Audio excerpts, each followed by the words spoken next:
Hello friends, welcome back in my YouTube channel. आज हम बात करेंगे एक बहुत ही कन्फ्यूजिंग टॉपिक के बारे में। ये वीडियो मैंने बनाया है जो लोगों को कन्फ्यूजन होता है मैं मार्केटिंग की तरफ जाऊं या फिर मैं प्रोडक्शन में जाऊं। जब हम थर्ड ईयर में होते हैं, अगर हम फार्मेसी कर रहे होते हैं, जब हम थर्ड ईयर में पहुंचते हैं या फाइनल ईयर फोर्थ ईयर में पहुंचते हैं, तो सबसे ज़्यादा कन्फ्यूजन यही होता है कि हम यार प्रोडक्शन की जॉब ज्वाइन करें या मार्केटिंग, कौन सा अच्छा है, मार्केटिंग अच्छा है या प्रोडक्शन अच्छा है। ये डिसाइड करने में हम दिन रात यही सोचने लगते हैं, क्योंकि हमारा फार्मेसी कंप्लीट होने वाला होता है और दिमाग में यही चीज़ चलता रहता है। हम सब की चीज़ों के बारे में इंफॉर्मेशन कलेक्ट करते रहते हैं। प्रोडक्शन में कितनी सैलरी मिलती है, मार्केटिंग में कितना पैसा मिलेगा, कहाँ जॉब करना आसान रहेगा, कौन सा ज़्यादा बेटर है, कन्फ्यूजन में रहते हैं। तो बहुत ज़्यादा तो नहीं, बट मैं कुछ बेसिक जो डिफरेंस है दोनों फील्ड के बारे में उसको थोड़ा सा यहाँ इलॉबरेट करूँगा, ताकि आपके कन्फ्यूजन, आपके डाउट क्लियर हो जाएँ। तो जो एडवांटेज है प्रोडक्शन के, जो एडवांटेज है मार्केटिंग के, दोनों को ही हाईलाइट करूंगा। जो डिसएडवांटेज है उनको भी हाईलाइट करूंगा। तो आप पूरा इस वीडियो को देखें, शायद आपको काफ़ी हद तक क्लैरिफिकेशन मिल जाएगा। पहले फ्रेंड्स बात करते हैं मार्केटिंग फील्ड की। मार्केटिंग फील्ड में दोनों चीज़ें हैं, एडवांटेज भी है, डिसएडवांटेज भी है। पहले हम बात करते हैं एडवांटेज की। क्या एडवांटेज है मार्केटिंग फील्ड में?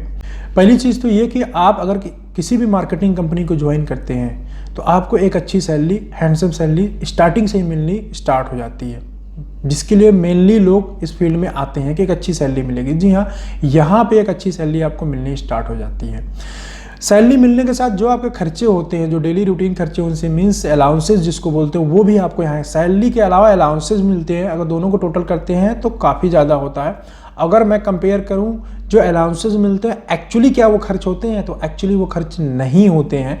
अगर आप सिंपली अपनी वर्किंग करते हैं तो आपके अलाउंसेस भी, अगर आप 10,000 रुपीज़ आपका अलाउंसेस बन रहा है, ऑलमोस्ट उसमें से 5,000 रुपीज़ आपका सेव हो जाता है। 5,000 रुपये ही खर्च होता है।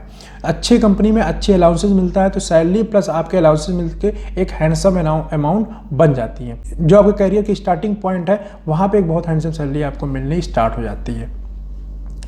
दूसरे बड़े एडवांटेज की हम बात करें तो इस प्रोफेशन में अगर हम ग्रोथ की बात करें तो काफ़ी अच्छे हाइट तक आप जा सकते हैं। इवन कंपनी के सीईओ तक बन सकते हैं, कंपनी के एमडी तक बन सकते हैं आप।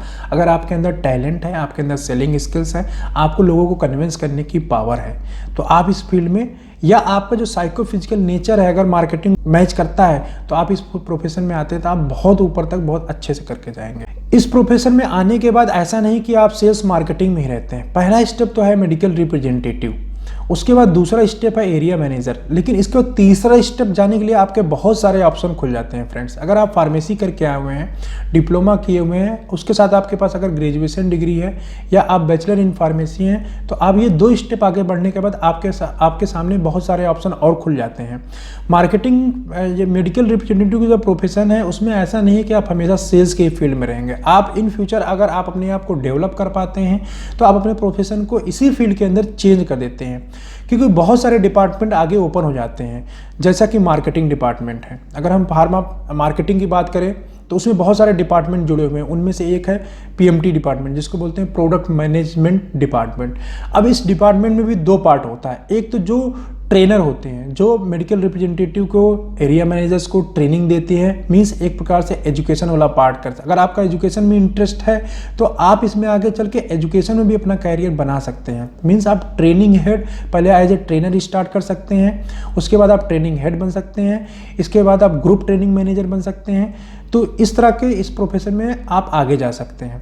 फिर इसी पीएमटी में भी दूसरा पार्ट आता है जो कि मार्केटिंग का पार्ट होता है, जो कि स्ट्रेटेजी डिजाइन करता है कि आप वर्क कैसे करेंगे, कितने डॉक्टर आप लेंगे, कौन सी स्पेशलिटी के लेंगे, कौन से प्रोडक्ट को ज़्यादा फोकस करना है, कितने डॉक्टर विजिट करना है, इनके लिए इनपुट क्या क्या, कंपनी की तरफ से क्या क्या सपोर्ट आपको मिलेगा, मार्केट साइज क्या है, ग्रोथ क्या है।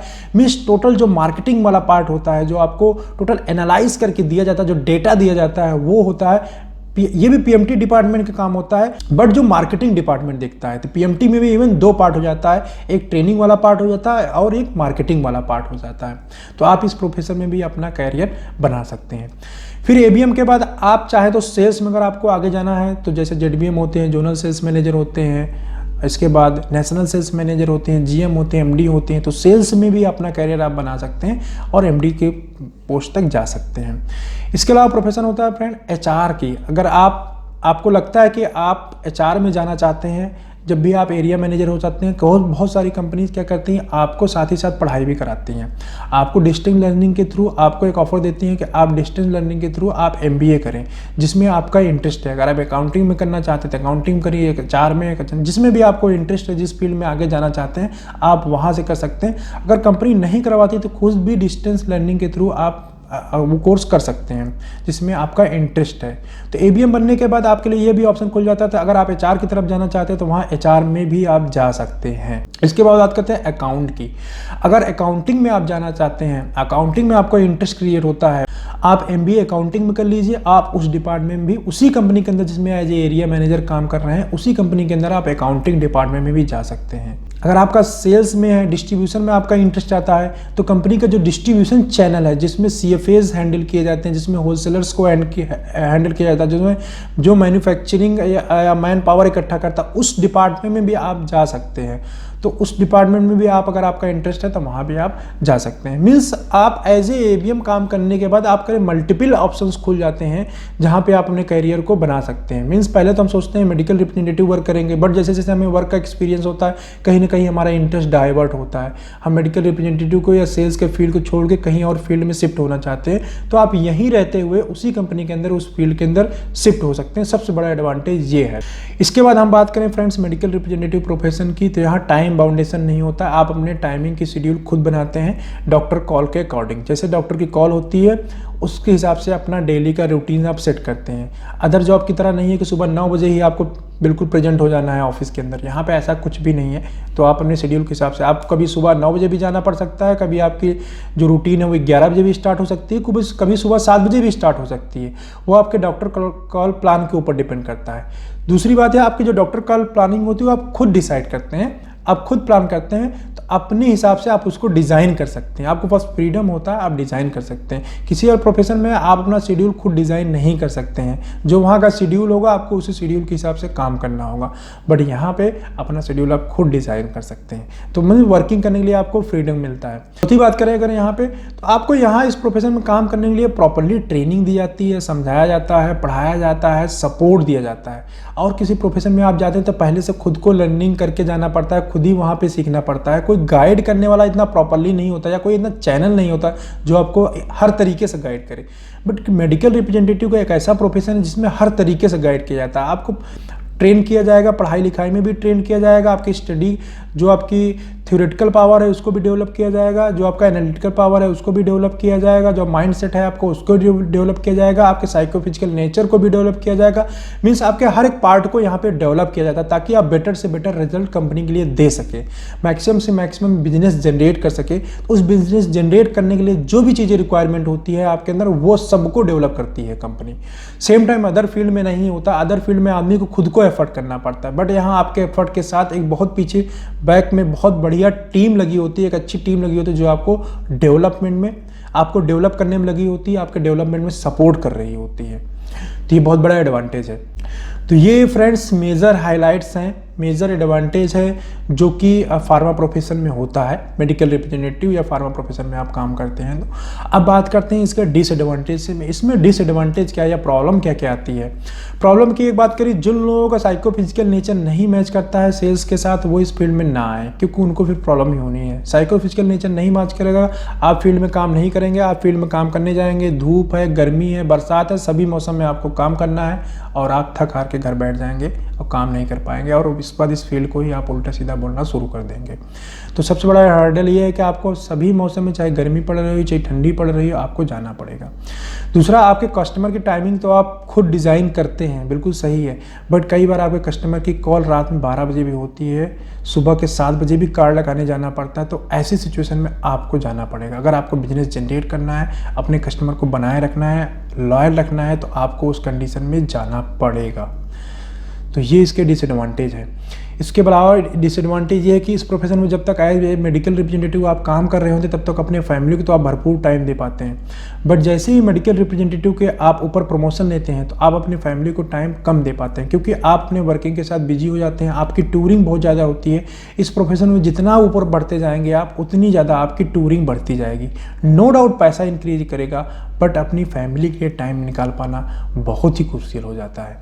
इस प्रोफेशन का सबसे बड़ा जो डिसएडवांटेज है वो यही है कि हम फैमिली को अपनी ग्रोथ के साथ अपनी फैमिली को हम टाइम नहीं दे पाते हैं। अब बात करते हैं प्रोडक्शन की जॉब की, मीन्स मैन्युफैक्चरिंग की। मैन्युफैक्चरिंग में क्या एडवांटेज है, क्या डिसएडवांटेज है, एक एक करके हाईलाइट करता हूँ जो बेसिक्स है। सबसे पहले बात करते हैं एडवांटेज की और थोड़ा सा कंपेयर भी करते चलेंगे मार्केटिंग के फील्ड से।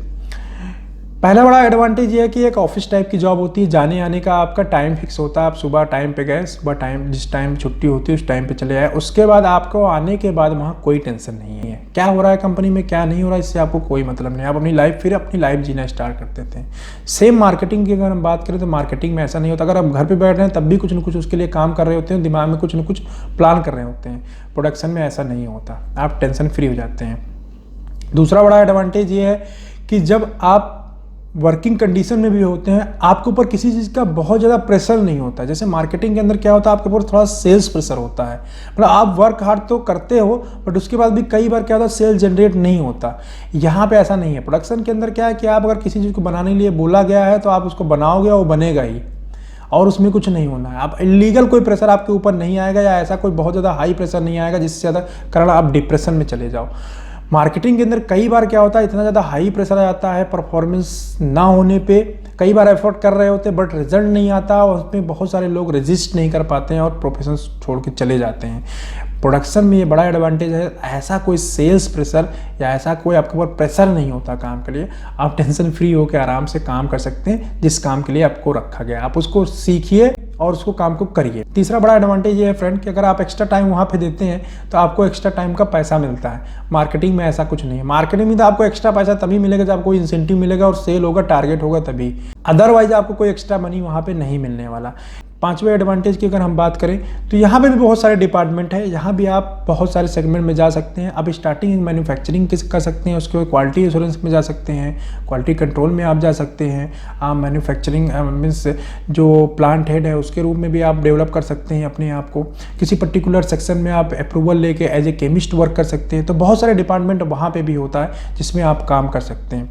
लेकिन इस फील्ड में अगर हम कंपेयर करते हैं मार्केटिंग फील्ड पर, वहाँ पर ज़्यादा अपॉर्चुनिटी होती है। आप प्रोडक्शन में रह के फिर आप अकाउंटिंग में जाओ, एचआर में जाओ, ये थोड़ा सा टफ हो जाता है। ये तो थे इसके एडवांटेज प्रोडक्शन के, जहाँ पे आप टाइम पे जाएंगे, टाइम पे आएंगे, ऑफिस जॉब होती है, वर्क का कोई टेंशन नहीं होता, सेल्स प्रेशर नहीं होता, इलीगल कोई ऐसा प्रेशर नहीं होता, जॉब जाने की बहुत ज़्यादा टेंशन नहीं होती कि मेरी जॉब चली जाएगी। रेगुलरली आप सिंपल टेंशन फ्री होकर काम करते रहते हैं।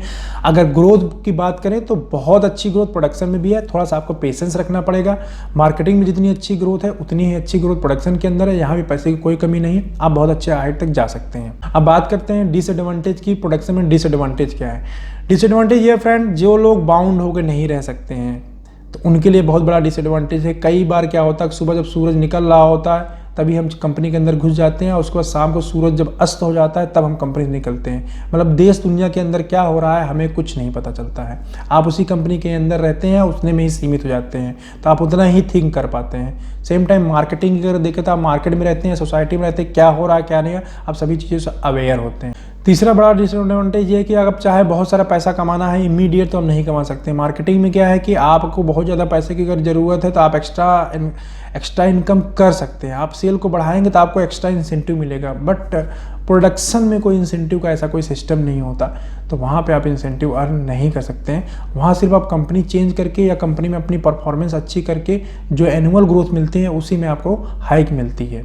तो ये थे फ्रेंड्स कुछ advantage and disadvantage comparison with the marketing and production manufacturing. तो आपको कौन सा फील्ड अच्छा लगता है, कौन सा, बाकी आप डिसाइड करो। मैंने डिसएडवांटेज और एडवांटेज दोनों फील्ड के बता दिए हैं, आप डिसाइड करो आपको कौन सा फील्ड ज्वाइन करना है। अगर मेरा ये वीडियो अच्छा लगा है तो प्लीज़ लाइक करिए, कमेंट करिए एंड इसको शेयर करिए मैक्सिमम लोगों में कि दूसरों को भी हेल्प मिल सके।